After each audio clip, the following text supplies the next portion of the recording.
Vítam ťa pri počúvaní tohto príbehu. Nie je dôležité, kde sa práve nachádzaš. Stačí, ak si na chvíľu ochotný venovať pozornosť slovám. Príbeh, ktorý budeš počuť, je fikcia, no vychádza z vecí, ktoré sú ľuďom blízke.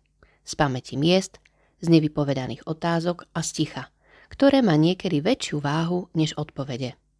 Ak chceš, môžeš len počúvať. Príbeh sa začne sám. Stáročia stáli kamenné múry zámku nehybne na kopci, ako by strážili niečo, čo svet už zabudol. Vietor sa ticho predieral úzkymi štrbinami okien a so sebou niesol šepot minulosti. Príbehy, ktoré neboli zaznamenané, mená, ktoré sa stratili a tajomstvá, ktoré čakali na počúvajúceho. Niektoré dvere sa nikdy neotvárali a niektoré chodby zostávali prázdne, až na ozvenu vlastných krokov. Každý, kto vstúpil, cítil zvláštnu prítomnosť. Ticho, ktoré sa zdalo byť živé, chladné a zároveň neodolateľne príťažlivé. A potom prišla Marta. Nepočula výstrahy, nepocítila strach. Priniesla so sebou iba zvedavosť, ktorú nikto a nič nebolo schopné zastaviť. Prešla cez bránu a zastavila sa pred hlavným portálom. Dvere boli vysoké, drevo tmavé a opotrebované časom. Ako by vedeli, že každý, kto vstúpi, vstupuje aj do minulosti. Na okamih sa všetko zdalo stíšiť. Vietor, ktorý hral so starými konármi stromov, prestal. A len ticho z zámku jej dýchalo do tváre. Marta ani netušila, že práve tento krok jej zmení život. A že steny, ktoré sa zdali nehybné a studené, ukrývajú spomienky, ktoré čakajú na svoj hlas. Niektoré príbehy sa musia počuť. A niektoré zámky sa otvoria len pre tých, ktorí sú ochotní počúvať. Zámok stál na kopci už celé stáročia. Nie ako pýcha, ale ako svedok. Jeho múry boli hrubé, chladné a nasiaknuté časom. Vietor sa o ne opieral s tichým šepotom. Ako by sa ich pýtal, či si ešte pamätajú všetko, čo sa tu odohralo. A oni si pamätali. Príliš dobre. Marta vystúpila z auta pomaly. Motor stíchol a s ním aj posledný moderný zvuk v širokom okolí. Ostalo len ticho. Nie obyčajné. Také, ktoré má hĺbku. Také, ktoré sa vám dostane pod kožu. Pozrela sa hore. Zámok bol väčší, než čakala, a tmavší. Len týždeň, povedala si potichu. Jeden jediný týždeň. Prišla sem kvôli archívu. Staré listy, rodové záznamy, nezdokumentované prestavby. Pre historika hotový poklad, pre niekoho iného len studené kamene a prach. Správca zámku jej dal kľúče bez zbytočných rečí. Bol to muž s tvárou, ktorá akoby nikdy nepoznala úsmev.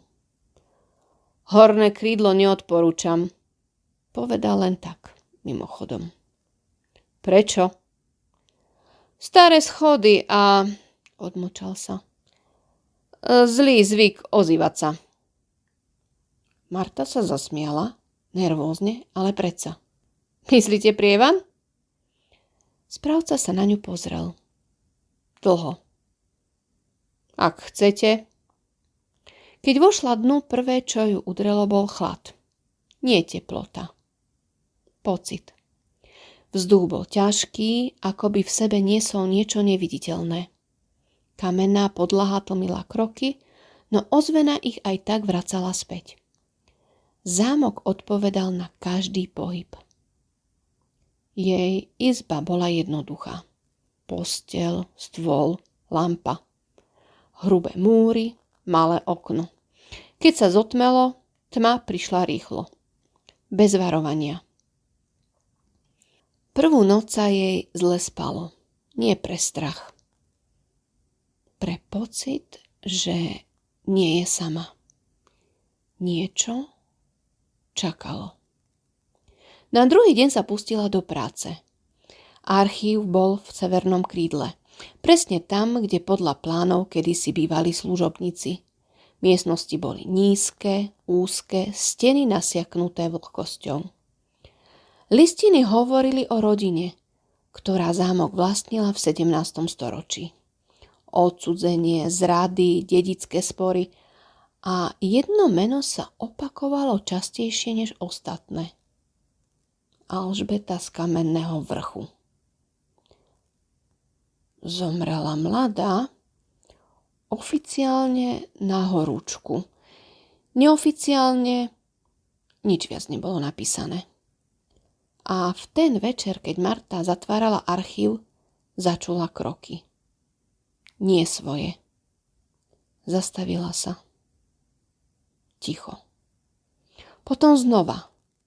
Pomalé, ťažké, ako keby niekto kráčal po kameni bosými nohami.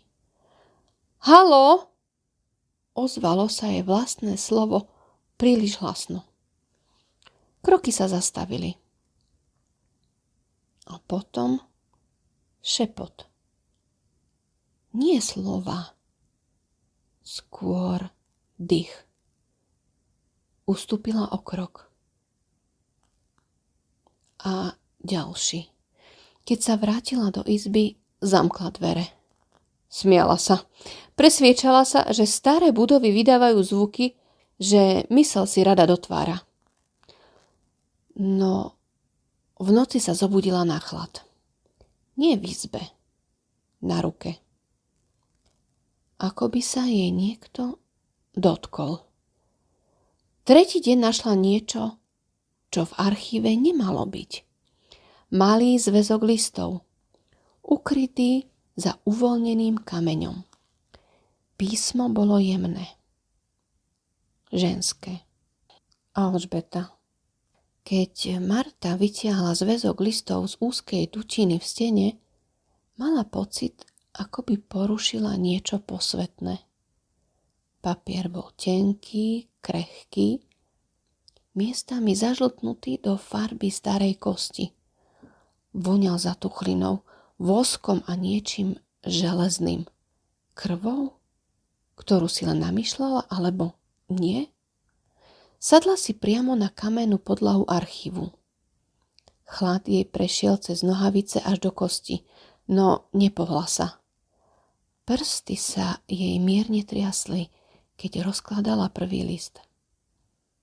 Písmo bolo drobné, pravidelné, no miestami sa lámalo, ako by ruka písala v strachu.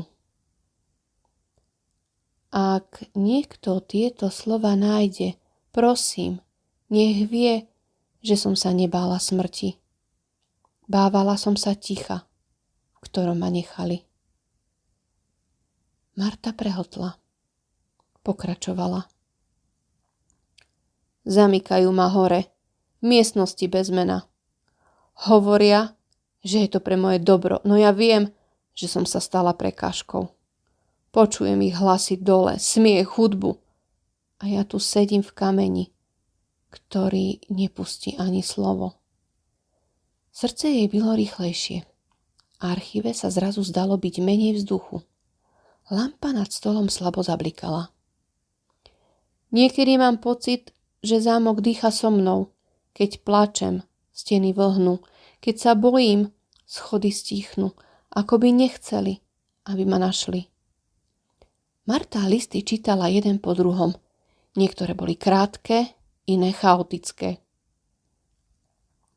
Môj brat povedal, že žena, ktorá kladie otázky, je nebezpečná a že kamenné steny vedia mlčať lepšie než ľudia. Keď dočítala posledný list, ruky mala studené a žalúdok stiahnutý. Už to nebol historický objav. Bola to spoveď. A zrazu presne vedela, kam musí ísť. Schody do horného krídla boli strmšie, než si pamätala. Každý krok bolel, ako by zámok skúšal jej odhodlanie. Vzduch hustol. Svetlo z lampy sa lámalo zvláštnym spôsobom, tiene sa nehýbali spolu s ňou. Keď otvorila dvere na konci chodby, udrel ju chlad taký ostrý, až sa nadýchla na prázdno. Miestnosť bola prázdna, bez nábytku, bez stôp. Len kamenné steny, okno s mrežou a podlaha s jemnými rýhami, ako keby po nej niekto celé dni prechádzal sem a tam. Marta mala pocit, že vstúpila do cudzej spomienky. Nemusela si prísť, zaznelo ticho. Hlas neprišiel z jedného miesta, bol všade, mäkký, unavený. Otočila sa. Postava pri okne bola len obrysom, svetlom bez tela. No Marta cítila jej prítomnosť silnejšie než čokoľvek živé. Čítala som tvoje listy, povedala Marta. Hlas sa jej zlomil. Tak dlho mlčali, odpovedala Alžbeta. A ja s nimi. Marta cítila, ako sa jej tlačia slzy do očí. Nebol to strach. Bol to smutok, ktorý nemal kam odísť. Prečo si tu ostala? Lebo ma nikto nepočul, povedala Alžbeta. A zámok áno. Vzduch sa zachvel, steny ako by sa priblížili. Zamkli ťa tu, zašepkala Marta. Nie len dverami, odpovedala Alžbeta. S radou. Tým, že ma vymazali. Smrť bola rýchla. Zabudnutie nie. Marta si uvedomila, že zámok je tichý len preto, lebo v ňom niekto príliš dlho kričal bez hlasu. Čo chceš? Marta tú otázku nevyslovila nahlas hneď. Najprv jej prešla myslou, potom perami, až napokon opatrne vzduchom, ktorý sa ani nepohol. Postava pri okne zostala chvíľu ticho. Ak by Marta nebola cítila jej prítomnosť v každom kúsku tela, myslela by si, že sa jej to len zdalo. Svetlo lampy sa mierne zachvelo a tiene na stenách sa natiahli, ako by aj oni chceli počúvať. Dlho sa ma to nikto nepýtal, povedala Alžbeta potichu. Jej hlas nebol smutný, bol unavený ako hlas niekoho, kto rozprával príliš dlho do prázdna. Marta neurobila krok bližšie. Namiesto toho si sadla na kamennú lavicu pri stene. Chlad ju okamžite objal, ale nevnímala ho ako nepriateľa. Skôr ako pripomienku toho, kde je. A že má ozostať. Nemusíš sa báť, pokračovala Alžbeta. Nebojím sa ani ja. Už nie. Marta sklonila hlavu. Ruky mala položené na kolenách, otvorené a pokojné. Počúvala celým telom. Nechcem pomstu, povedala Alžbeta. Pomsta je hlučná. A ja som mala ticha viac než dosť. Vzduch miestnosti sa akoby uvoľnil. Dýchanie sa stalo jednoduchším. Zamkli ma sem, lebo som vedela príliš veľa. Začala. Nie o zrade, nie o politike. O ľuďoch, o tom, čo robili, keď si mysleli, že ich nikto nevidí a najviac ich desilo, že som si to pamätala. Marta zavrela oči. Videla mladú ženu v šatách, ktoré postupne strácali farbu. Videla dni bez hlasov, noci bez hviezd. Myslela som si, že niekto príde, pokračovala Alžbeta. Že ma niekto bude hľadať. Ale dni sa len ukladali jeden na druhý, až kým som prestala počítať. Hlas sa jej na chvíľu zlomil, nie plačom, spomienkou. Najhoršie nebolo, že som tu zomrela, povedala. Najhoršie bolo, že som zmizla ešte predtým. Marta cítila, ako jej po líci steká slza.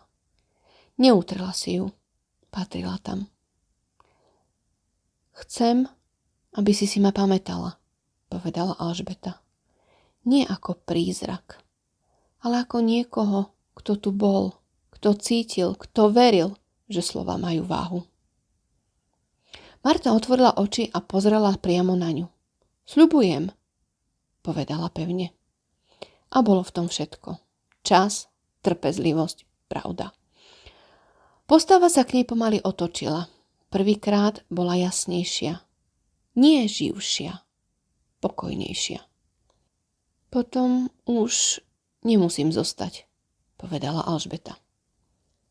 Marta vstala. Zostanem tu. Ešte chvíľu, dodala. A potom odídem. Ale ty pôjdeš so mnou. V slovách. Alžbeta sa usmiala a úsmev nebol smutný. Svetlo v miestnosti sa zmenilo. Nebolo jasnejšie, len teplejšie. Ako keď sa po dlhej zime niekde v kameni udrží posledné slnko. Keď Marta zišla dolu schodmi, zámok bol iný. Nie tichší, ale pokojný. Ako dom, v ktorom sa konečne dopovedal príbeh. O niekoľko mesiacov neskôr vyšiel článok. Potom kniha. Bez senzácie, bez výkrikov, len pravda, poskladaná zo slov, ktoré konečne niekto vyslovil nahlas. A v noci, keď Marta niekedy nemohla spať, mala pocit, že niekde veľmi ďaleko sa zatvorili dvere, ktoré už nebolo treba strážiť. Nie s buchnutím, len ticho, s vydýchnutím. O niekoľko rokov neskôr sa Marta na zámok vrátila. Nebolo to plánované, nebol to výskum, len jeden z tých dní, keď človek zistí, že jeho kroky idú presne tam, kam majú. Zámok prešiel obnovou. Strechy už netiekli, schody nevrzgali tak hlasno a v oknách viseli závesy, ktoré sa jemne pohybovali vo vetre. Turisti prechádzali chodbami so sprievodcom potichu, ako by tušili, že steny si pamätajú viac, než ukazujú. Marta sa od skupiny oddelila, vyšla hore. Tou istou chodbou, k tým istým dverám. Miestnosť bola prázdna, svetlá, bez chladu, ktorý si pamätala. Kamenné steny boli suché a okno bez mreže. Na parapete ležal malý zväzok levandule. Niekto ho tam musel položiť nedávno. Sadla si na lavicu. Nečakala hlas, nečakala znamenie. Len tam bola. Dýchala a spomínala. Spomenula si na noc, keď písala poslednú kapitolu. Na chvíľu, keď položila pero a vedela, že už nič viac netreba dopísať. Pravda bola vonku. A to stačilo. Ďakujem, povedala potichu. Nie do priestoru, do seba. Keď vstala, mala pocit, že odchádza z miesta, ktoré už nepatrí minulosti. A predsa si ju ctí. Na schodoch sa ešte raz obzrela. Svetlo dopadlo na stenu presne tam, kde kedysi bývala tma. A v tom svetle, len na okamih, mala pocit, že niečo, čo bolo príliš dlho zadržané, sa konečne rozpustilo. Nie zmizlo, len sa stalo súčasťou pokoja. Marta zišla dolu a zámok za ňou zostal stáť taký, aký má byť každý dom po vypočutom príbehu. Tichý, celý a hotový. Týmto sa príbeh uzatvára. Niektoré otázky možno zostali otvorené. Nie preto, že by chýbali odpovede, ale preto, že nie každý príbeh ich potrebuje. Ďakujem, že si našiel čas počúvať. Ak chceš pokračovať, ďalšie príbehy ťa už čakajú.